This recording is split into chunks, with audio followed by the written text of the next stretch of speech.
What's going on, everyone? I'm just a typical, average American here today to react and learn about Norway's doctor ambulance.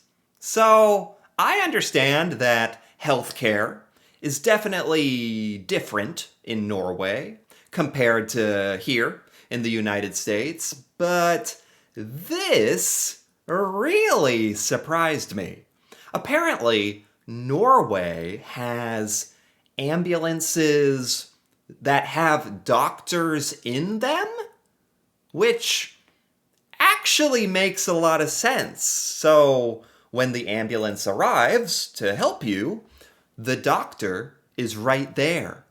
You don't have to go all the way to the hospital to see them. I've actually never heard of a system like this before, but it sounds amazing, to be honest, and really obvious when you think about it. So today, I want to check out this video and learn more about this. So let's take a look. Today we're visiting the Physician Manned Rapid Response Unit here in Fredrikstad, Norway. Physician Manned Rapid Response Unit. Physicians, doctors, in the response vehicle. Why have I never heard about this? Wow. Okay. With me I have the attending physician in charge of this project. And Anders, please tell me a little bit more about this project. In Norway, we have these emergency rooms located at the hospital, but we also have the smaller municipal emergency rooms located throughout the country due to... Wait a minute.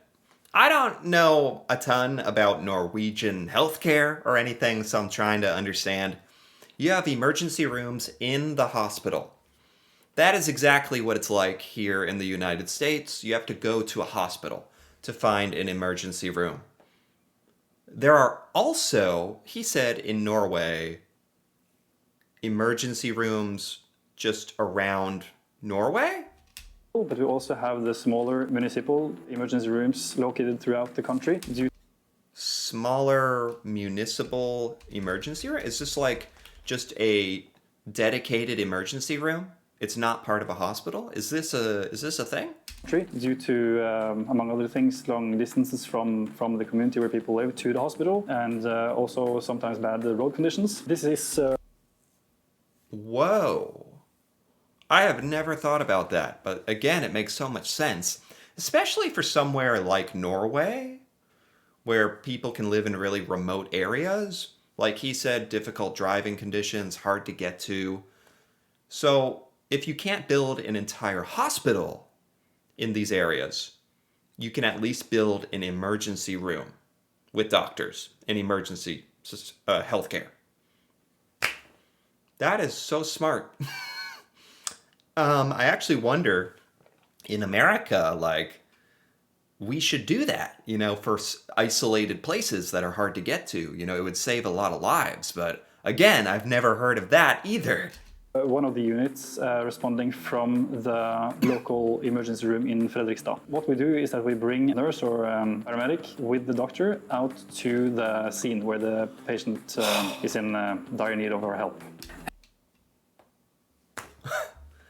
And again, if you have the doctors available, this is so brilliant. Because if somebody needs an ambulance, they're probably in a lot of trouble, and a lot of the time they might die right there when the ambulance gets there. The trip to the hospital could be too long. That could be what kills them. Being able to bring the doctor to the patient in the field, wherever they are, must save so many lives. This is amazing.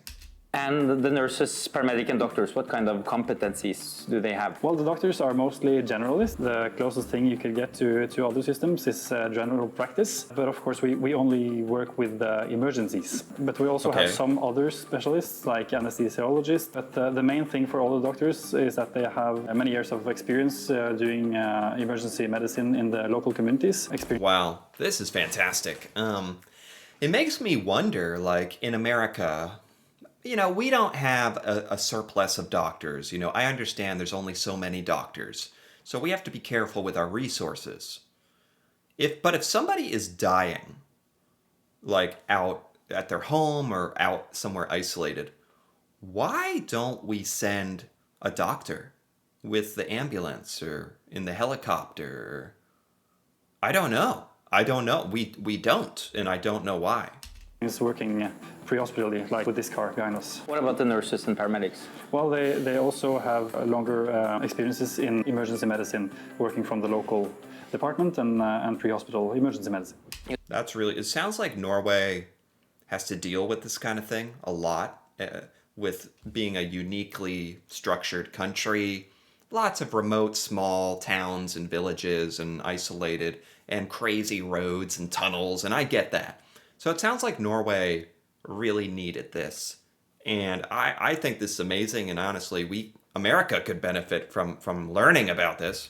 You told me that the car is primarily staffed by generalists, so you don't bring like advanced airway skills to the table. What can you offer them? There's a lot of emergencies, like medical and traumatic emergencies, but it is really seldom that we use inotropes or sedation or endotracheal intubation. So what we do is that we take care of the larger part of the emergency medicine field. Right. And of course, when it's needed, we have the possibility of also calling anesthesiologist with us, often by car or by helicopter. What? What? In the United States, sometimes there's medical procedures where you can't even get an anesthesiologist, and you have to just get numbed up and do the thing awake. I've heard of that. In Norway, you can get an anesthesiologist in the ambulance. When I tell you, this is unbelievable. I don't know if in Norway, you guys have a smaller population, but do you have a higher ratio of doctors per person? I don't know. But anyway, whatever the reason, the idea that you can send doctors out like this and anesthesiologists if it's necessary, and that you guys have all this amazing healthcare access it's amazing. It's so good. I'm jealous. And sometimes the car is staffed by anesthesiologists with general practice experience. Wow. Anders, what kind of calls do you typically respond to? The most typical missions for us is difficulty breathing, infections, and trauma. Yeah, if you can't breathe, or trauma, you've got your leg cut off, it would make sense that you need a doctor, no offense to emergency ambulance personnel, but one of them is just driving the car, and the other probably has a certificate in America anyway, just like a EMS certification, to treat for some of the stuff when they come help you. But the difference having a trauma doctor, like a physician, that would make all the difference for a lot of lives. Who dispatches your unit, and what kind of services can you offer that a regular ambulance can't?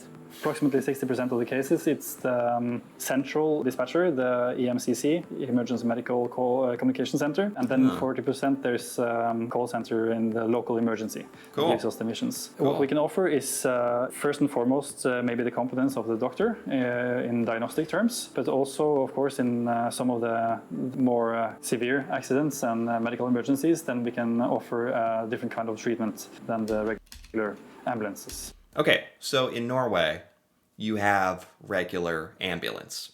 This is a special ambulance. I don't know if this is being tried locally in this area, or if there are, I don't know how common this is in Norway. Maybe it's just kind of being tried out, or I don't know, but it's amazing. And now I understand you have regular ambulance for getting you to the hospital, and this is something else if you need extra care. Just having the option of having this is amazing. Now, in the United States here, I can't even imagine how much this would cost. Like, getting a regular ambulance to come help you could, like, you might get $1,000 bill in the mail. It's crazy. A lot of people don't even call an ambulance because it's so expensive in America. A doctor ambulance, people would probably be too scared to even call them, but if your life is at stake, this is an incredible option that's available. What kind of effects have you seen in your community since starting this project a few years ago? I think one of the biggest impacts we have had is that we have a larger opportunity now to treat people on site, meaning that we can do the primary diagnostics and treatment where the people call from. So usually, typically, we can go to a nursing home or to a regular home and treat people without using more resources on transport, ambulance transport from the home to the treatment center and back and so on. So I think it's... They actually make it sound like they can perform a lot of different treatments on site. Like, obviously, ideally, you'd be in the hospital, but for life and death, the fact that they can come to you and treat you right there in your own bed is pretty amazing. Important in a time where the resources are so few that we try to treat people on the lowest possible level while maintaining the safety, of course, for the patients. And I think this is one of the things that the physician manned unit can provide. Anders just told us that some of the things that the physician man unit can bring to the table is advanced the diagnostics and treatment. And please follow us to the next video where we go through all the... Okay, so that's the end of this. This is amazing. I love this. It's so interesting to hear about some of the healthcare practices you have in Norway. Clearly, we could learn so much by Americans, you know, from learning about this stuff and implementing some of these ideas, but I don't know if I see that happening anytime soon, unfortunately. But regardless, it was really cool to just learn about this because I had no idea this was even a possibility. It makes so much sense. I love this. Anyway, if you enjoyed this as well, feel free to give this video a like or leave a comment with your thoughts on the doctor-manned ambulances in Norway. If you've heard about this, if you've ever used this, or if you know about this, that'd be really cool to hear about. And if you're interested in more videos like this, me reacting to Norway and seeing Norwegian things I've never seen before, feel free to subscribe for more. And until then, thanks for watching, and see you next time.